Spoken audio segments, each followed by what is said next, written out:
Boa tarde, como estão as coisas? Tudo bem por aí?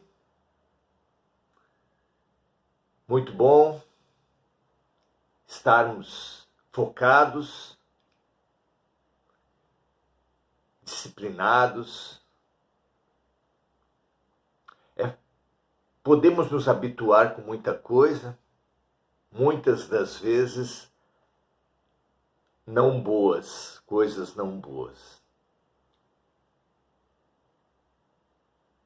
Festejemos o fato de nos acostumarmos uma hora ou outra com algumas coisas que nos deem disciplina, que nos deem perseverança, que nos deem foco.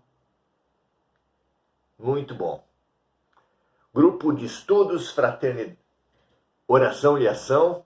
Muito bom estudarmos a fraternidade aqui conjuntamente, praticarmos a fraternidade entre nós, nos preenchendo e para além de nós nos transbordando. Que assim seja sempre. Hoje iremos discutir a questão da morte. Assim que tomamos consciência da programação reencarnatória ou planejamento, ou seja, que todos nós, para reencarnar, o fazemos, reencarnamos, como parte de um planejamento reencarnatório,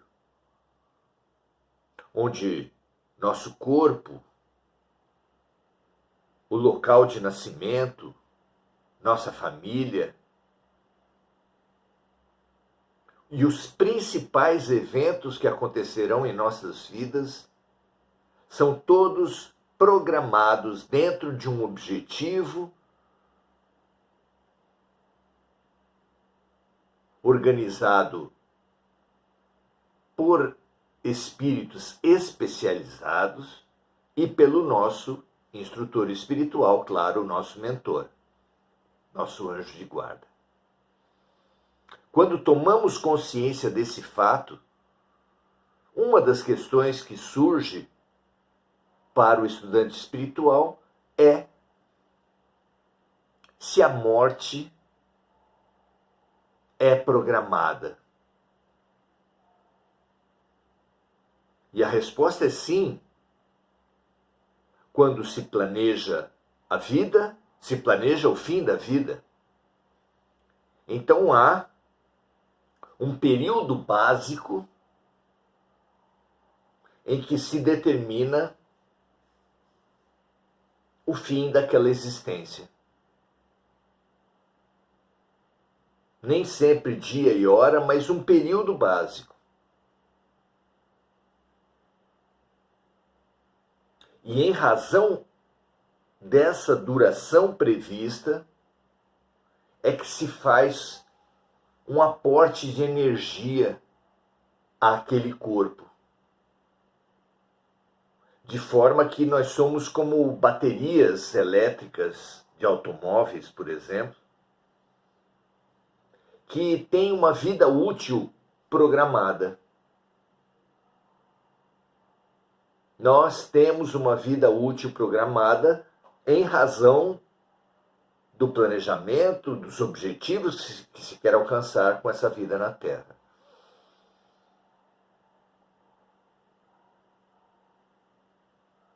E a pergunta é, será que a maioria das mortes, será que toda morte obedece e alcança esse limite? Alcança o fim, toda a vida alcança a morte no período em que era planejado? A respeito disso, o livro Nosso Lar é muito instrutivo. Quando finalmente consegue chegar ao nosso lar, André Luiz, andando pelas ruas da grande cidade espiritual, com seu instrutor, percebe que, de quando em quando, com bastante raridade, ele vislumbrava uma pessoa com uma claridade no peito.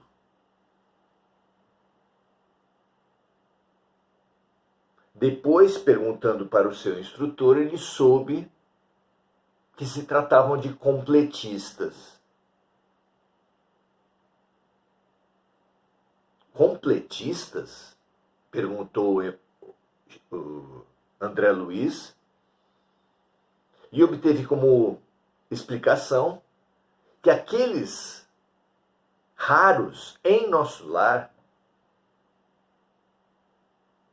eram os espíritos que conseguiram completar o tempo de vida planejado em seus planejamentos reencarnatórios. Se uma certa elite dos encarnados chega até o plano das colônias onde está nosso lar.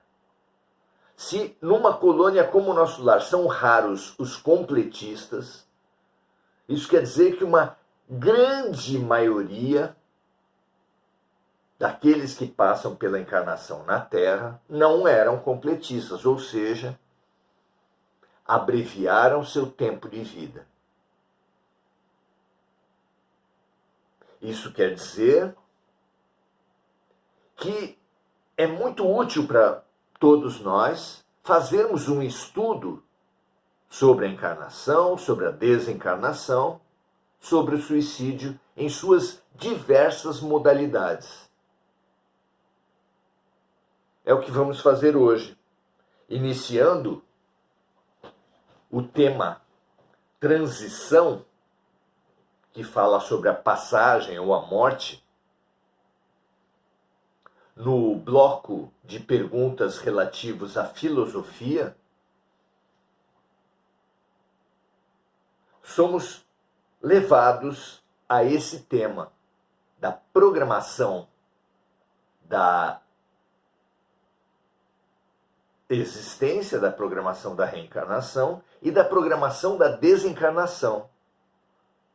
E, consequentemente, sobre a desencarnação não planejada, antecipada.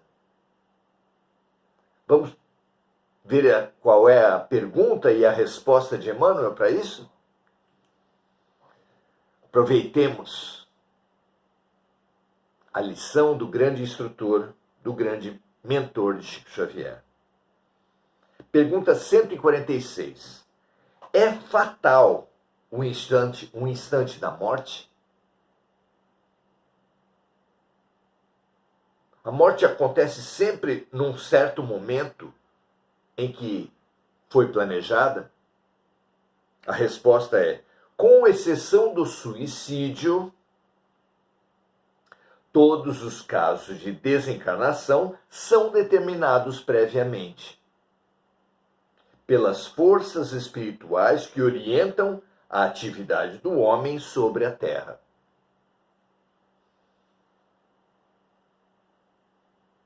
Então, toda morte que não acontece no formato do suicídio, na verdade, dos diferentes formatos do suicídio, obedecem sim a uma determinação prévia, a um planejamento reencarnatório.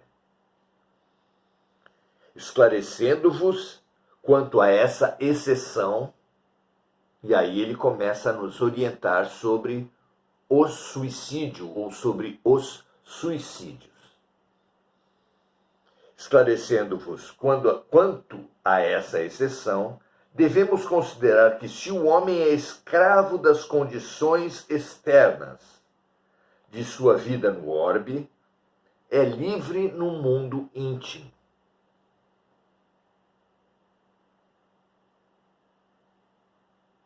Notáveis os exemplos dos escravos negros trazidos da África, por exemplo, ao Brasil, que apesar de viverem em condições extremas,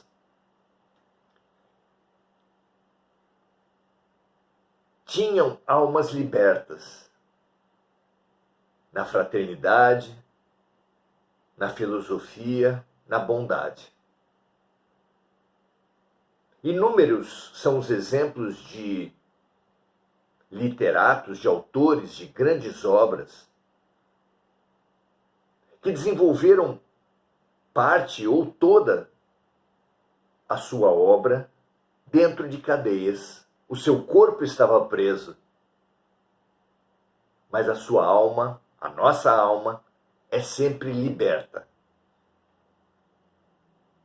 Como disse Emmanuel aqui, se o homem é escravo das condições externas de sua vida na Terra, é livre no mundo íntimo, razão porque, trazendo no seu mapa de provas, seu planejamento reencarnatório, a tentação de desertar da vida expiatória e retificadora,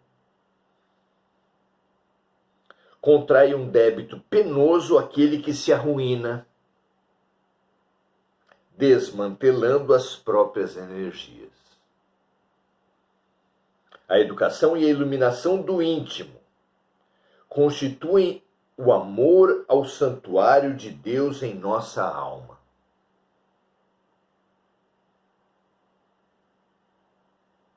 Aqui, Emmanuel faz menção à antiga e fundamental verdade do aprendizado espiritual, segundo o qual, como fala o budismo, temos um eu menor e um eu maior. Segundo os postulados da filosofia clássica, temos a aparência e a essência. Segundo as proposições de Paulo de Tarso, temos um homem velho e um homem novo dentro de nós.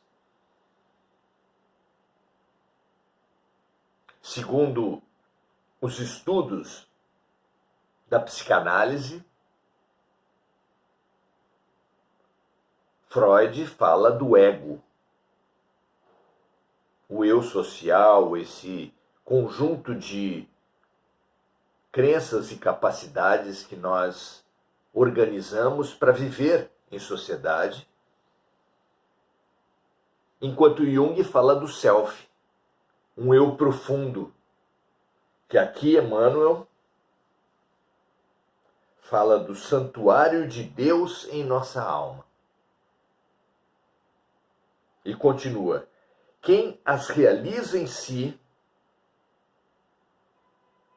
a educação e a iluminação do íntimo, na profundeza da liberdade interior, pode modificar o determinismo das condições materiais de sua existência, alcançando-a para a luz e para o bem. Há, inclusive, situações em que espíritos que fizeram esse processo situado aqui por Emmanuel da educação e da iluminação do íntimo, que às vezes pedem e obtêm o que na literatura espírita se chama de moratória, que é uma prorrogação do seu planejamento reencarnatório, de modo que o espírito encarnado ganha condições de viver alguns anos a mais. Claro que isso depende de um pedido do espírito que alçou uma boa condição espiritual, depende de estar realizando um trabalho importante para si e para a coletividade. E essa avaliação só pode ser feita pelo seu orientador espiritual, por instâncias superiores que têm uma visão maior e que podem avaliar a propriedade dessa prorrogação. Os que eliminam, contudo, as suas energias próprias, atentam contra a luz divina que palpita em si mesmos. Ataca e atinge o seu próprio eu profundo, o seu próprio espírito. Daí o complexo de suas dívidas dolorosas. o que nos atinge no corpo, se for passível de cuidados, regenera. Se não for, leva a óbito, mas a óbito apenas do corpo, que como uma roupa qualquer, como aliás tudo que é da matéria, um dia chegaria ao fim, não é nenhuma tragédia. Aquele que antecipa e que dispersa os valores da própria carne, do próprio corpo, esse compromete o seu corpo espiritual, desarmoniza seu corpo espiritual e, consequentemente, numa nova encarnação, compromete o seu corpo físico, já que o corpo espiritual é molde para o corpo físico.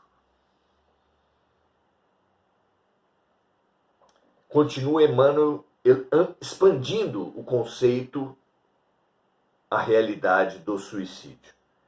E existem ainda os suicídios lentos e gradativos, provocados pela ambição ou pela inércia.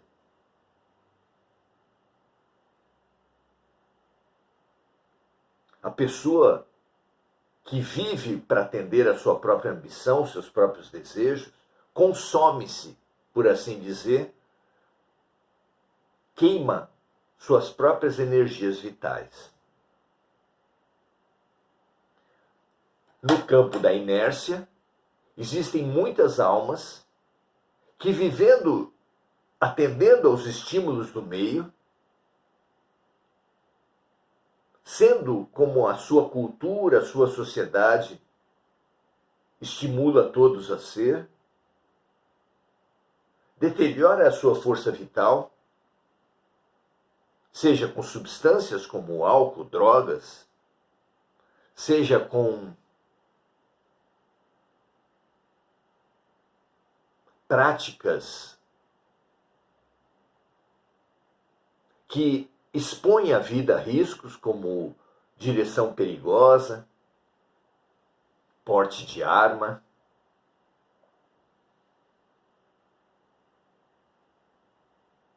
dedicando-se a habilidades violentas e a atividades e a funções e a profissões violentas. Tudo isso caso a caso e só do ponto de vista maior, mas pode sim ser considerado um suicídio lento e gradativo, como disse Emmanuel, ou um suicídio indireto, como considera a psicologia. O praticante de esportes radicais, o participante de lutas de competição, que tomando muitos golpes, por exemplo, na cabeça, pode levar a criatura a desencarnar antes do tempo e em más condições. São exemplos de suicídios indiretos. Então existem ainda os suicídios lentos e gradativos, provocados pela ambição ou pela inércia, pelo abuso ou pela inconsideração, tão perigosos para a vida da alma quanto os que se observam de forma espetacular entre as lutas do mundo. Emmanuel então introduz aqui a ampla gama de crenças, de ódios, de mágoas, de práticas de esportes radicais, de condutas de trânsito, condutas sociais, armas de fogo, posições impositivas nos conflitos da vida. Tudo isso é muitas vezes fomentado pelo meio, e quando a criatura aceita, absorve o meio pela inércia, pelo abuso, ela certamente abrevia a sua própria vida.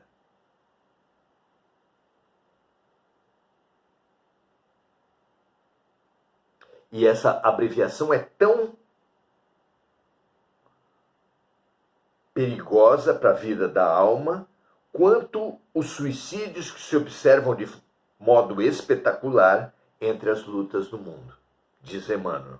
E termina dizendo assim: é essa a razão pela qual tantas vezes se batem os instrutores dos encarnados pela necessidade permanente de oração e vigilância, a fim de que os seus amigos não fracassem nas tentações.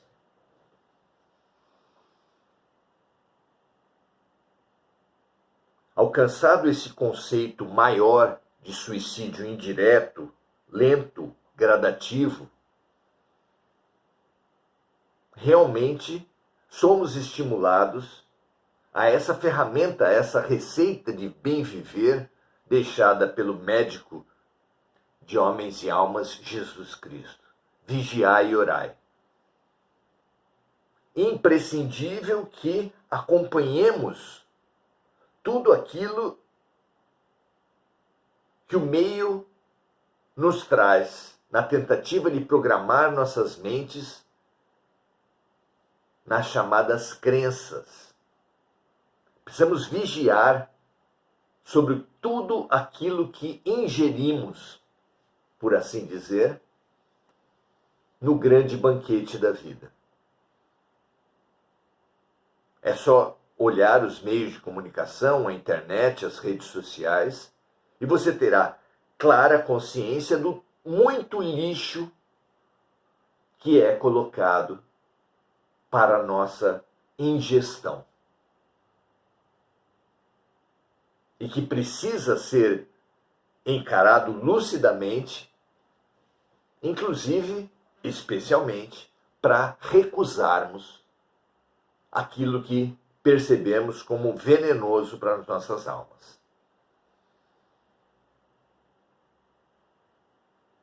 Precisamos vigiar tudo que o meio nos traz e, com a mesma importância ou até maior, vigiar os sentimentos, as crenças que nós mesmos cultivamos. Não haja dúvida que aquele que cultiva mágoas e culpas está se auto-envenenando, está se matando.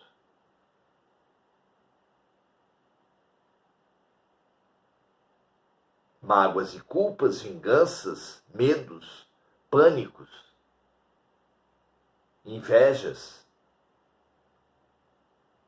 são, parafraseando a frase muito conhecida, são venenos que muitas vezes a pessoa toma tentando atingir os outros, mas que, é claro, antes de atingir os outros, que às vezes nem acontece, atinge sempre, necessariamente, a nós mesmos, aqueles que cultivam esses sentimentos tóxicos. Aquele que percebe isso, então, faz a oração e vigilância de Jesus sobre o meio, sobre as coisas que o meio tenta trazer para nós. Por exemplo, no Brasil, parece que nós somos obrigados a sermos seguidores de um líder ou de outro espiritual. Somos obrigados a ser de um time ou de outro. Somos obrigados a ser fanáticos por uma religião ou por outra. A criatura lúcida coloca uma questão: será? Será que eu sou obrigado a ser um fanático? E a outra fonte fundamental de vigilância é a autoobservação. Quanta mágoa, quanta culpa, quanto medo, quanto preconceito eu tenho carregado dentro de mim. E como faço para parar de carregar lixo, veneno na minha alma? Vigiar e orar. Orar deixa de ser um mero ato de repetição de palavras para, mais expandido, ser toda ação que eleva a nossa vibração, abrangendo arte, contato com a natureza, boas conversas, boas amizades, boas leituras, meditação e oração, certamente, sempre que feitas mobilizando as nossas emoções, nossos pensamentos. Vigiai e orai é realmente a fabulosa receita de nosso Senhor Jesus Cristo para o bem viver. Que toda a humanidade possa ouvir e praticar, aviar a receita do grande médico. Luiz Diniz, muito bom estar aqui, meu amigo. Diz ele, embora sendo espírita, eis um tema muito difícil. Meu caro amigo, gratidão pelas reflexões. O quanto ainda preciso aprender. Todos nós, Luiz, não tem dúvida. Dando também o seu boa noite a todos nós, assim como Rosângela Haltman, saudando as reflexões e os ensinamentos.